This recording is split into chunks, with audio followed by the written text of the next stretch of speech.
नमस्कार, रफ्तार मीडिया में आपका स्वागत है। आपके साथ मैं रीना झा बालियान। खबरों का रुख करेंगे, लेकिन उससे पहले एक नजर डालते हैं इस वक्त की हेडलाइंस पर। पिथौरागढ़ में आयोजित मोसमानू महोत्सव से वर्चुअली जुड़े सीएम धामी 62 करोड़ की 15 विकास योजनाओं का किया लोकार्पण और शिलान्यास। क्षेत्र के लिए की गई निर्माण कार्यों की घोषणा। 2027 को लेकर उत्तराखंड कांग्रेस की तैयारी तेज। प्रदेश प्रभारी शैलजा ने नेताओं की टटोली नब्ज। 27 में जीत के लिए पार्टी में भरा जोश। ठोस रणनीति पर होगा काम। उधम सिंह नगर की गुलरभोज नगर पंचायत में टेंडर प्रक्रिया से पहले ही निर्माण कार्य पूरे। जनप्रतिनिधियों ने जताई घोटाले की आशंका। जांच की उठ रही मांग।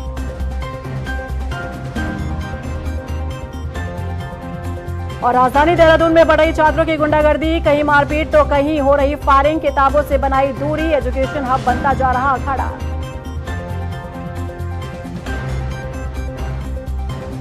और चलिए अब बुलेटिन की शुरुआत कर लेते हैं। मुख्यमंत्री पुष्कर सिंह धामी ने पिथौरागढ़ में आयोजित मोसमानू महोत्सव में वर्चुअली हिस्सा लिया और इस अवसर पर पिथौरागढ़ के लिए 62 करोड़ रुपए से अधिक की लागत की 15 विकास परियोजनाओं का लोकार्पण और शिलान्यास किया। मुख्यमंत्री ने कहा कि मोसमानू का मेला हमारी आस्था, विश्वास और समृद्ध परंपराओं का प्रतीक है। वहीं इस मौके पर मुख्यमंत्री ने पिथौरागढ़ के लिए कई और घोषणाएं की। उन्होंने कहा कि विकासखंड बीण के ग्राम सभा देवतपुर चौड़ा स्थित पहाड़ी से भूस्खलन रोकने के लिए ट्रीटमेंट का काम किया गया और मोटर मार्ग में सुरक्षात्मक कार्य किया जाएगा। घंटाकर्ण से चंडाक तक सड़क के डबल कटिंग का कार्य किया जाएगा। आज इस अवसर पर भगवान मोसमानू के चरणों में शीश नवाकर प्रणाम करते हुए प्रार्थना करता हूं कि आप सभी के जीवन में सुख, समृद्धि और शांति की अविरल धारा प्रवाहित होती रहे। भाइयों बहनों, मुझे खेद है कि खराब मौसम के कारण मैं व्यक्तिगत रूप से आज इस इतने शानदार, भव्य और दिव्य मेले में सम्मिलित नहीं हो पा रहा हूं। 2027 विधानसभा चुनाव से पहले कांग्रेस संगठन मजबूती पर जोर दे रहा है। कांग्रेस सभी राज्यों में संगठन सृजन अभियान चला रही है, जिससे आने वाले समय में कांग्रेस अपने कार्यकर्ताओं के माध्यम से जमीनी स्तर पर जनता से जुड़ सके और पार्टी को मजबूत कर सके। देखिए रिपोर्ट। उत्तराखंड में 2027 विधानसभा चुनाव से पहले कांग्रेस को मजबूत करने के लिए कांग्रेस प्रदेश प्रभारी कुमारी शैलजा ने देहरादून में वरिष्ठ नेताओं और विधायकों के साथ बैठक ली। लंबे समय से उत्तराखंड से नदारद प्रदेश प्रभारी को लगभग 1.5 साल बाद उत्तराखंड की याद आई। देहरादून आने के बाद कुमारी शैलजा ने देहरादून स्थित कांग्रेस भवन में बैठक ली। इस बैठक में संगठनात्मक गतिविधियों, आगामी कार्यक्रमों की रणनीति और कार्यकर्ताओं की भागीदारी बढ़ाने के उपायों पर चर्चा की गई। इसके अलावा जिला स्तर पर नियुक्त पर्यवेक्षकों और पार्टी पदाधिकारियों के साथ भी बैठक आयोजित करने की योजना है। उनके इस दौरे ने कांग्रेस नेताओं और कार्यकर्ताओं में नई ऊर्जा पैदा की है। कुमारी शैलजा ने दावा किया है कि कांग्रेस 2027 के उत्तराखंड चुनाव में जीत हासिल करेगी। अभी हमने बैठक की सीनियर लीडर्स के साथ, एमएलएस के साथ। जो हमारा संगठन सृजन का कार्यक्रम है, उस अभियान के बारे में सबको अवगत कराया है। कुछ राज्यों में ये हो चुका है, उसके अच्छे परिणाम आए हैं और आज हमने यहाँ से सभी लोगों को अवगत कराया है इसके बारे में। शीघ्र ही 2 तारीख से हमारे पर्यवेक्षक आएंगे। हमारी एआईसीसी द्वारा हर ज़िले में एआईसीसी का एक पर्यवेक्षक होगा और उनके साथ साथ राज्य के 3-3 पर्यवेक्षक हर ज़िले में जाएंगे। भाजपा सरकार से लोग ऊब चुके हैं और सबसे नीचे ग्रास रूट लेवल पर लोगों ने दिखाया है बदलाव की इच्छा को। वहीं कांग्रेस प्रदेश प्रभारी कुमारी शैलजा के उत्तराखंड आने पर बीजेपी ने तंज कसा है। बीजेपी प्रदेश प्रवक्ता कमलेश रोमन का कहना है कि आज 1.5 साल बाद ही सही, कम से कम कांग्रेस प्रभारी को उत्तराखंड आने की याद तो आई। बीजेपी के संगठन के सामने कांग्रेस का संगठन नहीं टिक पाएगा। देखिए, देर आए दुरुस्त आए, कम से कम कांग्रेस की प्रभारी 1.5 साल के बाद उत्तराखंड के अंदर अपने नेताओं को नसीहत देती भी तो नजर आई। हमेशा वर्चुअल पर ही वो उनको दिशा निर्देश देती रही। खैर, ये उनके संगठन का मामला, इस पे हम ज़्यादा नहीं बोलेंगे, लेकिन कहीं ना कहीं प्रदेश की जो कांग्रेस है वो फेलियर है। उनके अध्यक्ष अपनी कार्यकारिणी नहीं बना पाते, इसी के लिए हस्तक्षेप करा है उन्होंने। और दिल्ली से राहुल गांधी जी की टीम के पर्यवेक्षक बनकर के यहाँ आएंगे तो आप समझ सकते हैं कि उत्तराखंड के अंदर कांग्रेस की क्या हालत है। रही बात आज अगर भारतीय जनता पार्टी की मैं बात करूं तो भारतीय जनता पार्टी के अंदर संगठन भी मजबूत है और संगठन के कार्यकर्ता भी लगातार लोगों के बीच में जनहित के कार्यों को धार देने का काम करते हैं। 2027 में सभी राजनीतिक पार्टियां अपनी अपनी तैयारियों में जुट गई है। कांग्रेस भी अपने संगठन को लेकर चिंतित नजर आ रही है। हालांकि 1.5 साल बाद ही सही कांग्रेस प्रभारी देहरादून पहुंची, बैठक की, जिससे कांग्रेस कार्यकर्ताओं में उत्साह बढ़ा है। देखना होगा कि कांग्रेस की ये तैयारी 27 में क्या रंग लाती है। रफ्तार मीडिया के लिए देहरादून से सुशांत सिंह की रिपोर्ट।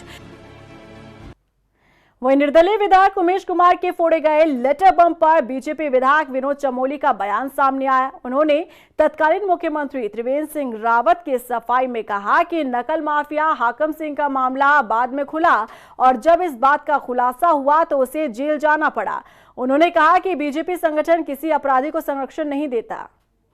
नहीं, देखिए, हाकिम सिंह का जो केस था वो बाद में खुला। हाकिम सिंह पर पहले आपराधिक मामले कोई ऐसे बड़े थे या ऐसा कोई नाम था, ऐसा नहीं समझ में आया। ये बाद में मामले सामने आए, लेकिन आपने देखा कि वही त्रिवेंद्र सिंह है। बाद में हाकिम सिंह गया तो जेल ना, उसके ऊपर कार्रवाइयाँ हुई ना। ये भारतीय जनता पार्टी में अच्छी बात यह है कि अगर इस प्रकार के कोई भी मामले आ रहे हैं तो सरकार में कोई उसको संरक्षण नहीं दे रहा है, जबकि अन्य दलों में संरक्षण दिया जाता है। हमारे यहाँ संरक्षण देने का कोई काम नहीं होता।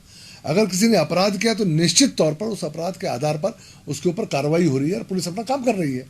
हमने पुलिस को बहुत खुली छूट दे रखी है, हम उसमें कई बार भी बीच में नहीं आते हैं।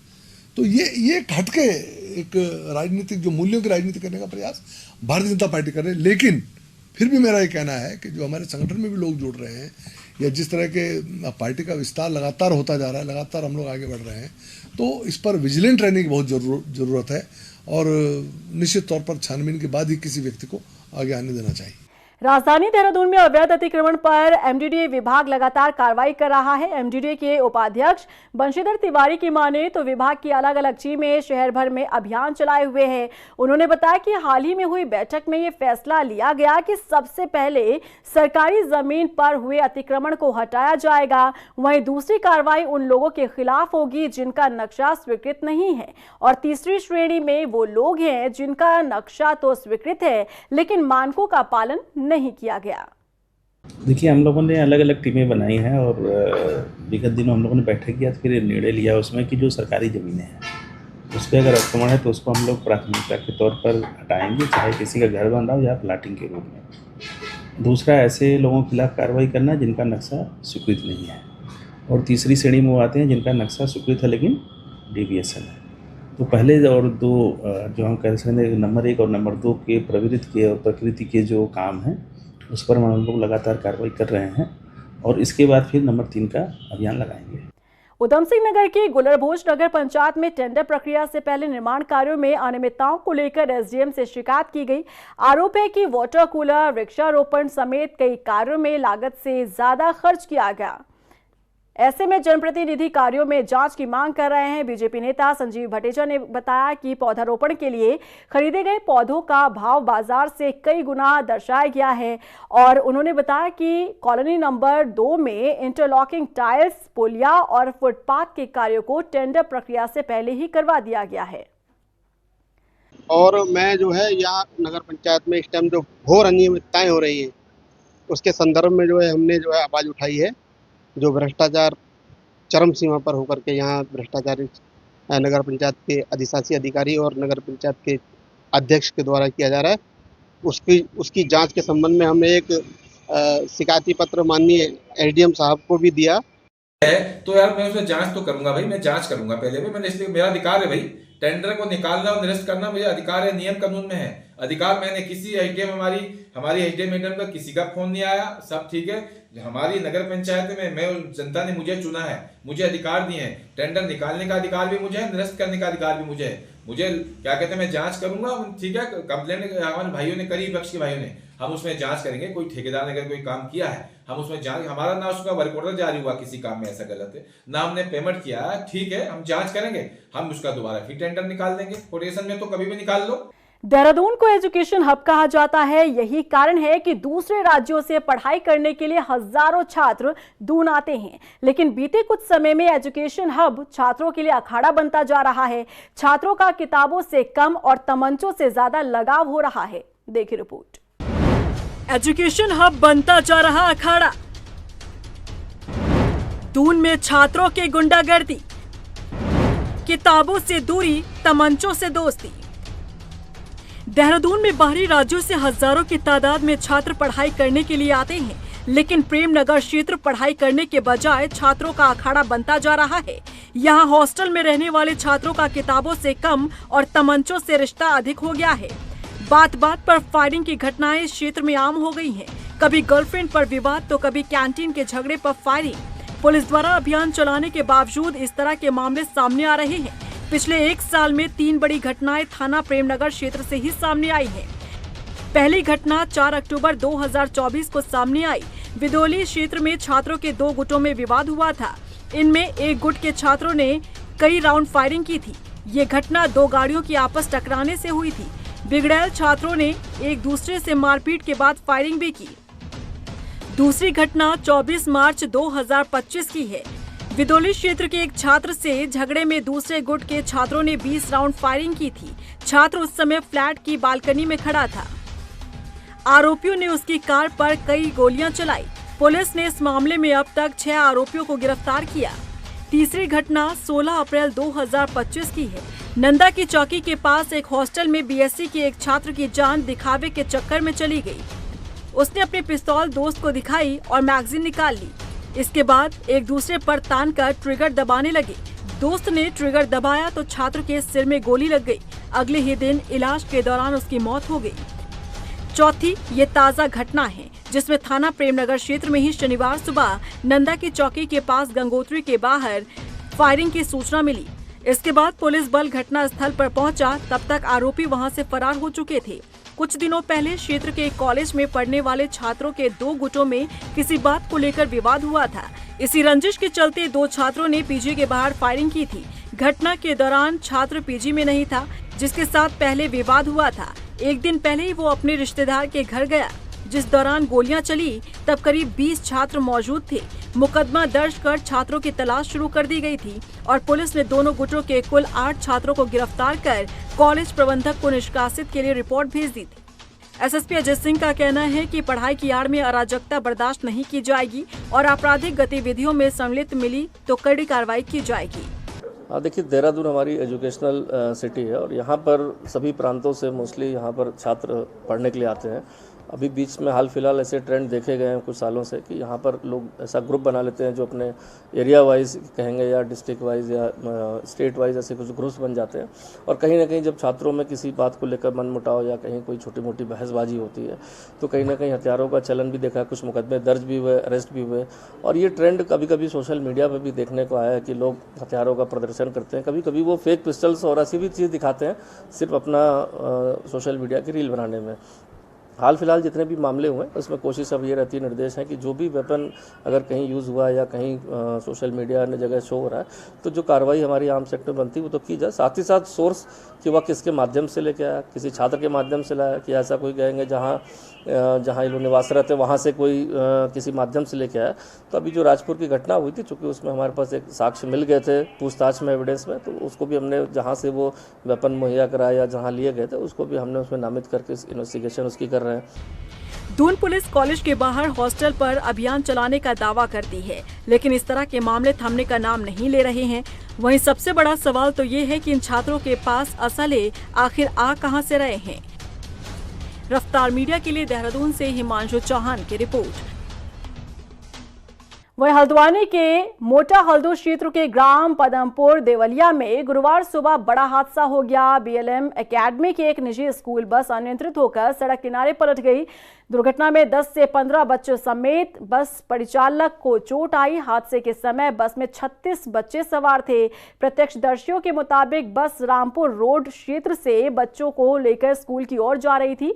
जयपुर बीसा चौराहे पर सामने से आ रहे एक दूसरे स्कूल वाहन को बचाने के दौरान चालक ने नियंत्रण खो दिया और बस पलट गई।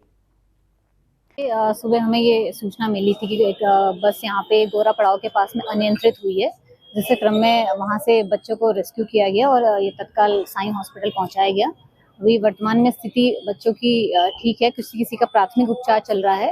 एक बच्ची थोड़ा यहाँ पे घायल है और कंडक्टर की भी घायल होने की सूचना हमें प्राप्त हुई है। विस्तृत सूचना हमें जब उनकी मेडिकल रिपोर्ट आ जाएगी बच्चों की, उसके क्रम में हम कुछ कह पाएंगे।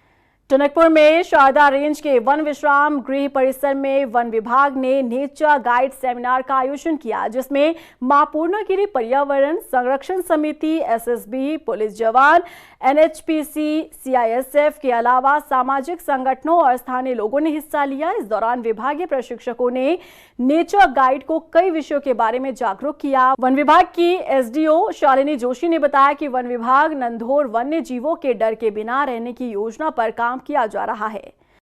आप सभी जानते हैं कि वर्ष 2012 में हमारा Nandhaur wild life sanctuary establish हुआ था, तो उसके आसपास के लोगों के लिए रोजगार सृजन करना भी सेंचुरी के उत्तरदायित्व में है और इसीलिए यहाँ पे इस साल हमने नेचर गाइड्स का रजिस्ट्रेशन कराया है और उनको पर्यटकों से किस तरीके से व्यवहार करना चाहिए, किस तरीके से पारिस्थितिक संतुलन में ग्रामवासियों को जागरूक करना चाहिए, इस संदर्भ में आज की कार्यशाला हमारे द्वारा आयोजित की गई है।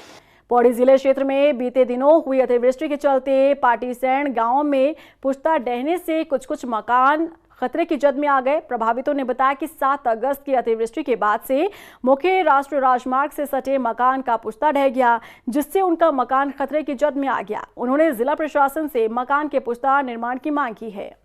और ये 6 तारीख को जो है कि बहुत बारिश के कारण हमारा पुश्ता पूरा नीचे से एनएच की कटिंग की वजह से पूरा गिर चुका है और आज भी हम इस स्थिति में है कि हम लैट्रिन बाथरूम बिल्कुल भी कोई नहीं जा पा रहे हैं। इस कंडीशन में कि बच्चों को भी बहुत डर है, बहुत भयंकर हो रखा है यहाँ पे। इसमें जो भी हमारे आपदाग्रस्त इलाके हैं वहाँ पे लगातार हमारी पटवारियों की टीम भी विजिट कर रही है और अभी वर्तमान में क्योंकि बहुत ज्यादा लैंडस्लाइड्स आए थे तो उसके संबंध में भूगर्भीय सर्वेक्षण भी हो रखा है और अभी भी कुछ मकान ऐसे हैं जो वाकई खतरे के जद में है। तो इस प्रकार के 14 विलेजेस को आइडेंटिफाई किया है और उनमें टोटल 70 परिवार ऐसे हैं जो अलग अलग जगहों पे रिलीफ सेंटर्स में रह रहे हैं, तो उनका भी पूरा ध्यान रखा जा रहा है, जो भी राशन आदि का रिफिल आदि भी कराया जा रहा है। और अगर इस तरीके के और भी कोई मकान के खतरे की जद में होंगे तो उसको भी चेक करा के उनको सुरक्षित स्थानों पर शिफ्ट कराया जाएगा। रुड़की के पिरान कलियर में सालाना उर्स में लाखों की संख्या में जायरीन पहुंच रहे हैं। ऐसे में स्थानीय प्रशासन व्यवस्थाओं को दुरुस्त करने में जुटा है। रेलवे स्टेशन पर ई रिक्शा चालकों की बढ़ती भीड़ और मनचाहे किराए पर भी एक्शन लिया जा रहा है। एसपी देहात का कहना है कि बिना रजिस्ट्रेशन और अवैध तरीके से ई रिक्शा चलाने वालों के खिलाफ सख्त कार्रवाई की जाएगी। देखिए, ये आपने एक जेन्युइन कंसर्न को रेज किया है। इसमें मैंने अपने टीआई को, लोकल थाने को बोला है कि जो भी नए ई रिक्शा या अचानक अभी बीच बढ़े हैं उनका प्रॉपर सत्यापन करेंगे, उनका रूट निर्धारित करेंगे। इस मामले में हमारी नगर निगम के जो अधिकारी हैं और जो ARTO है उनसे भी वार्ता चल रही है। अगले 1-2 दिन में हम इनका एक प्रॉपर प्लान डेवलप कर लेंगे और जहाँ तक नए वालों की बात है, सत्यापन हमारा प्रॉपर चल रहा है, वो थाना कलियर भी करेगा और थाना गंगनहर भी करेगा। और जाम की समस्या को लेकर हमारी पुलिस प्रॉपर है।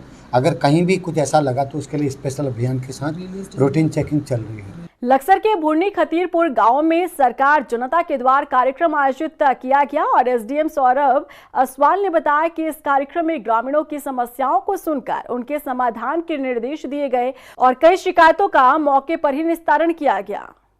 हमारी ग्राम पंचायत भुरनी खतीरपुर है, यहाँ पर सरकार जनता के द्वार कार्यक्रम आयोजित हो रहा है।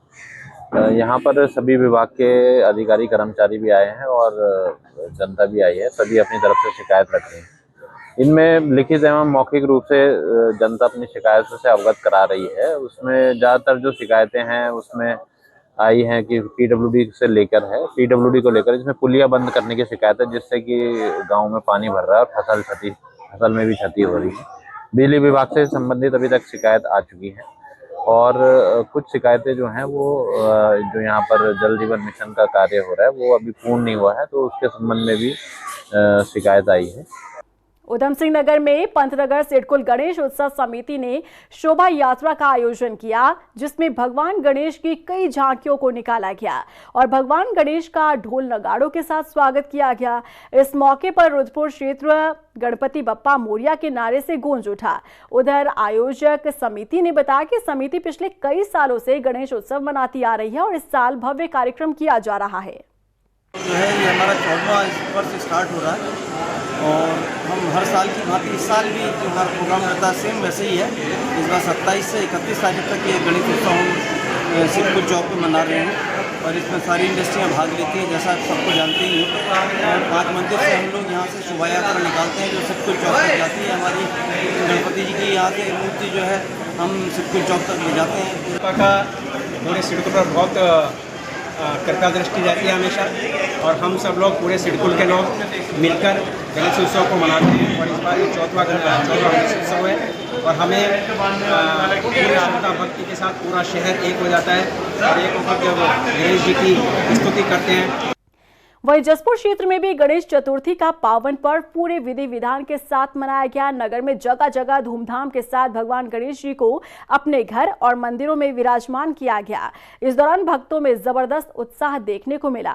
जो पर्व मनाया जा रहा है गणेश चतुर्थी, जो गणेश भगवान जी को मतलब समर्पित है आज का दिन, और ये जो मूर्ति हम लाए हैं काशीपुर से लाए हैं, जो यहाँ से 21 किलोमीटर की दूरी पर है और अपने निवास स्थान ग्राम ब्लॉक गांगूवाला में अपना निवास स्थान है। गणपति महोत्सव का पूरे भारत में बड़ा जोर शोर चल रहा है और बड़े हर्षोल्लास के साथ सभी सनातनी इस त्यौहार को मनाते हैं। तो जसपुर में भी इसी के अंतर्गत अलग अलग स्थान पर भगवान गणेश जी की मूर्ति स्थापित हो रही है और आज मेरा ये ब्लॉक कॉलोनी में आगमन हुआ है। यहाँ के नवयुवकों ने हर वर्ष की भांति रुड़की के मंगलौर गुड़ मंडी में भारतीय किसान यूनियन ने साल 2001 में किसान आंदोलन में शहीद हुए लिबरहेड़ी के किसान शहीद रघुवीर सिंह को श्रद्धांजलि दी। इस मौके पर किसानों ने बताया कि सरकार के आश्वासन के बाद अपना धरना उन्होंने खत्म कर दिया। उन्होंने बताया कि जिम्मेदार अफसरों ने उन्हें स्मार्ट मीटर, बेवजह हो रही चालान कार्रवाई पर रोक और जल्द गन्ना मूल्य की घोषणा का वादा किया। नहीं, आंदोलन 100% सफल रहा क्योंकि आंदोलन के चलते चलते इतिहास मेरे ख्याल से उत्तर प्रदेश और उत्तराखंड का कि जो आंदोलन के चलते चलते माननीय मुख्यमंत्री जी ने किसानों को बुलाया और उनसे बात करी और फिर उन सब बातों की घोषणा वहाँ डीएम और एसएसपी ने जाकर खुद करी। तो हम उनकी इस पहल का स्वागत करते हैं कि सरकार को किसान के नज़दीक रहना चाहिए। ऐसे ही तो ये उनकी एक अच्छी पहल थी। स्मार्ट मीटर को लेकर क्या आश्वासन दिया? स्मार्ट मीटर को तो सबने सुन लिया, जिसकी इच्छा लगवा ले, जिसकी इच्छा नहीं है तो आज़ादी तो है, मानो भाजपा वाले न लगवा ले, जो हम क्या कैसे रोक देंगे। और इसी के साथ फिलहाल इस बुलेटिन में बस इतना ही, लेकिन चलते चलते एक नजर डालते हैं इस वक्त की हेडलाइंस पर।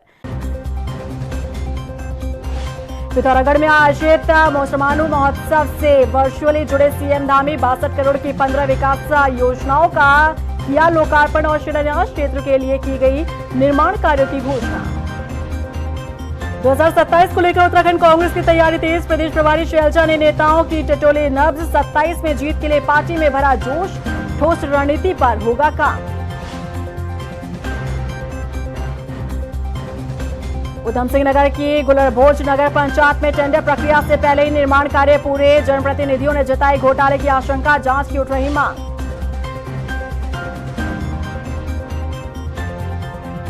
और राजधानी देहरादून में बढ़ रही छात्रों की गुंडागर्दी। कहीं मारपीट तो कहीं हो रही फायरिंग। किताबों से बनाई दूरी। एजुकेशन हब बनता जा रहा अखाड़ा।